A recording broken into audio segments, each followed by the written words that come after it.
Hello అండి అందరికీ. అయితే ప్రెగ్నెన్సీలో మనం వెయిట్ గెయిన్ అవుతాం కదా, కానీ డెలివరీ తర్వాత వెయిట్ మొత్తం తగ్గి మళ్ళీ మన నార్మల్ వెయిట్కి రావడం అనేది చాలా చాలా ఇంపార్టెంట్. లేకపోతే ఫ్యూచర్లో చాలా హెల్త్ కాంప్లికేషన్స్ వచ్చే ఛాన్స్ ఉంటుందండి. నేను అలానే డైట్ స్టార్ట్ చేశానన్నమాట పెరిగిన వెయిట్ తగ్గడానికి. నేను మా హస్బెండ్ కలిసి ఈ డైట్ చేశామన్నమాట.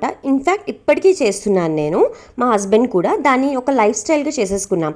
ఎందుకంటే నార్మల్గా ప్రెగ్నెన్సీ వెయిట్ అనే కాదు, నార్మల్ మనం హెవీ వెయిట్ ఉన్నా కూడా మన బాడీ ఎప్పుడూ లైట్గా ఉంటేనే మన హెల్త్ ప్రాపర్గా ఉంటుంది. నేనైతే ఈ డైట్ ఫాలో అయ్యాను. నాకు ఈ డైట్ అయితే మాత్రం ప్రాపర్గా వర్కౌట్ అయింది. ఈ డైట్ ప్లాన్ నాకు ఒక న్యూట్రిషనిస్ట్ ఇచ్చిన డైట్ ప్లాన్ అనమాట.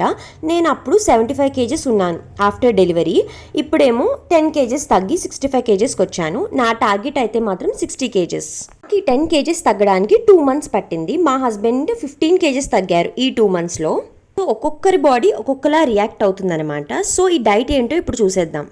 ఎర్లీ మార్నింగ్ డిటాక్స్ డ్రింక్గా ఇవి తాగమని చెప్పారు. వీటిలో ఏదైనా తాగొచ్చు అనమాట. నేనైతే ఎక్కువ lemon, honey and ginger water తాగేదాన్ని. ఇందులో ఏదైనా హాట్ వాటర్లో ఇవి మరిగించి తాగాలన్నమాట. ఇంకా నెక్స్ట్ బ్రేక్ఫాస్ట్ సంగతికి వస్తే ఇవి ఏదైనా మనం తీసుకోవచ్చు, కాకపోతే కంపల్సరీగా వీటితో సలాడ్ తీసుకోవాలి.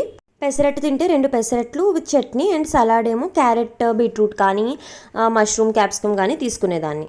ఒకవేళ ఎప్పుడైనా ఎగ్స్ తినాలనుకుంటే ఓన్లీ 2 eggs తినాలన్నమాట ఈచ్ పర్సన్, అంతకుమించి తినకూడదు. మళ్ళీ మనకి 11:30కి అలా కొంచెం ఆకలేస్తుంది కాబట్టి అప్పుడు ఏదో ఒకటి తినాలి కాబట్టి ఇక్కడ సజెస్ట్ చేసిన ఏదో ఒక ఫ్రూట్ మనం తీసుకోవచ్చు అనమాట.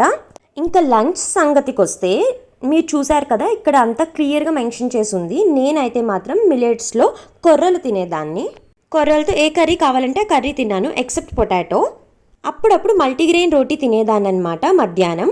అండ్ లంచ్తో పాటు సలాడ్ కంపల్సరీ. నెక్స్ట్ ఇంక ఈవినింగ్ మనకు ఆకలేస్తుంది కదా, సో ఆకలేసినప్పుడు ఇక్కడ మెన్షన్ చేసింది ఏదైనా మనం తీసుకోవచ్చు. నేనైతే డ్రై ఫ్రూట్స్తో పాటు షుగర్ వేసుకోకుండా టీ తాగేదాన్ని. ఇంకా డిన్నర్ సంగతికి వస్తే ఇక్కడ మెన్షన్ చేసింది ఏదైనా మనం తీసుకోవచ్చు అనమాట. మోస్ట్లీ నేనైతే pesarattu with chutney and salad తీసుకునేదాన్ని. ఇది అండి నేను ఫాలో అయిన డైట్ ప్లాన్, అండ్ నాకు బాగా వర్కౌట్ అయిన డైట్ ప్లాన్ అనమాట. వీడియో నచ్చినా ఉపయోగపడుతుంది అనిపించిన దయచేసి లైక్, షేర్ అండ్ సబ్స్క్రైబ్.